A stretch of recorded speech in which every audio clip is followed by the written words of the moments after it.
When you think of Afghanistan, most people picture a Middle Eastern country perpetually locked in civil war and military conflict. But you might be surprised to know that Afghanistan is not only not in the Middle East, but it has a rich and vibrant history stretching back thousands of years. Want to find out more? Welcome to Brilliant Thinking. Intrigue your mind. Click that subscribe button before we get started and you'll never miss out on another amazing video. In terms of human settlement, Afghanistan is one of the most ancient nations in the world. Archaeologists have discovered artifacts and fossils from farming communities dating back over 50,000 years ago. Unfortunately, civilizations don't tend to last long in the region, and that mainly comes down to its location. Conveniently landlocked between the Middle East and Africa to the west, Europe to the northwest, and Asia to the east, the area we now know as Afghanistan in Central Asia often found itself repeatedly invaded and conquered over thousands of years. One of the first recorded invasions happened in 516 BC on behalf of the early Persian Empire. Darius of Babylonia claimed the Central Asian region, which at the time was known as Ariana. Then in the year 329 BC, the land was conquered again by Alexander the Great of Macedonia. Between the 4th century and the 18th century, the entire region would change hands multiple times, with leaders such as Mahmud of Ghazni and Genghis Khan all taking turns to rule after invasions, civil wars, and revolts that constantly battered the region. And while first mention of the word Afghanistan actually dates back to a 10th century geography book, it wasn't until the 20th century that the name would be officially recognized. Beginning in 1838, Afghanistan was plagued by a series of wars with the British-owned East India Company known as the Anglo-Afghan Wars. Border disputes over Pakistan and India territory sparked 3 separate wars in 1838, 1878, and again finally in 1919. At the end of the Third Anglo-Afghan War, the Treaty of Rawalpindi was signed, granting Afghanistan independence, unification, and defined borders for the first time in its long history. As an independent nation, the first Amir Amunullah Khan, began transforming Afghanistan into a modern economic society, complete with giving more rights and freedom to women, establishing hubs for education, and opening up trade with Europe and Asia. This modernization angered many traditional Afghans, and many uprisings had to be quashed in the early years of Afghanistan's independence. By 1926, Amunullah had converted Afghanistan into a monarchy, installing himself as king as he continued to try and reform the country. The backlash against his leadership was growing, escalating into an all-out civil war in 1928. By 1929, Amunullah had abdicated the throne, fleeing in exile into British India. Taking his place was Zahir Shah, affectionately known as Afghanistan's last king, who reigned for 40 years until 1973.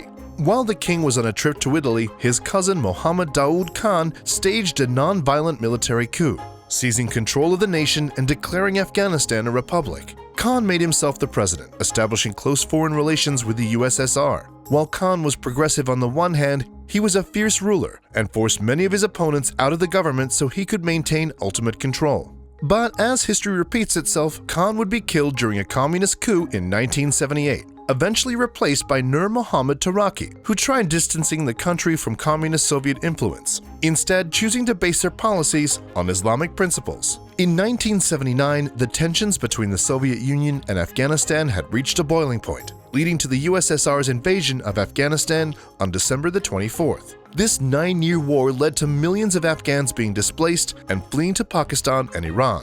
In 1988, 15 Islamists formed a group called Al-Qaeda, with Osama bin Laden as their leader. They began their jihad, or holy war, against the Soviets and other nations that opposes their goal of an Islamic state. By 1989, Pakistan, the US, Afghanistan, and the Soviet Union signed a peace treaty to end the war, withdraw all troops, and guarantee the independence of Afghanistan. The resulting power vacuum would lead to a rise in a traditional Islamic militant group called the Taliban. They began immediately reversing many of the progressive changes Afghanistan had made over the past 50 years, removing women's rights and enforcing their rules with brutal and public punishments. On September 11, 2001, terrorists hijacked 4 American commercial airliners and crashed them into various buildings, including both the World Trade Center towers in New York. Osama bin Laden's organization, Al-Qaeda, claimed responsibility. As requests to the Taliban to turn bin Laden over to the US were ignored, airstrikes and a subsequent invasion by an alliance of US-led troops forced the retreat of the Taliban out of the Afghani capital of Kabul. In 2002, Karzai became interim leader of Afghanistan, forming a government that would rule until 2004. As Karzai's leadership came to an end in 2004,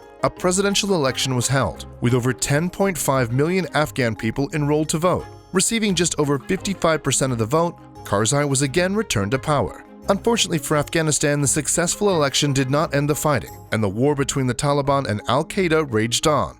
In fact, the fighting continued up until 2014, even with the death of the Al-Qaeda leader Osama bin Laden in 2011.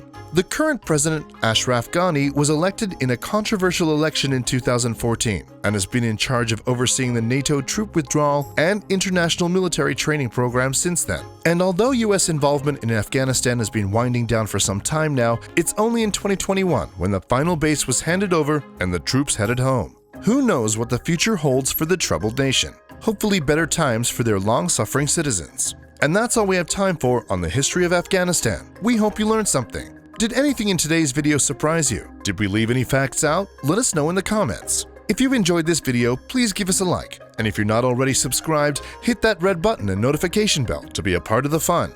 Thanks for tuning in. You're watching Brilliant Thinking. Intrigue your mind. And I'll see you next time.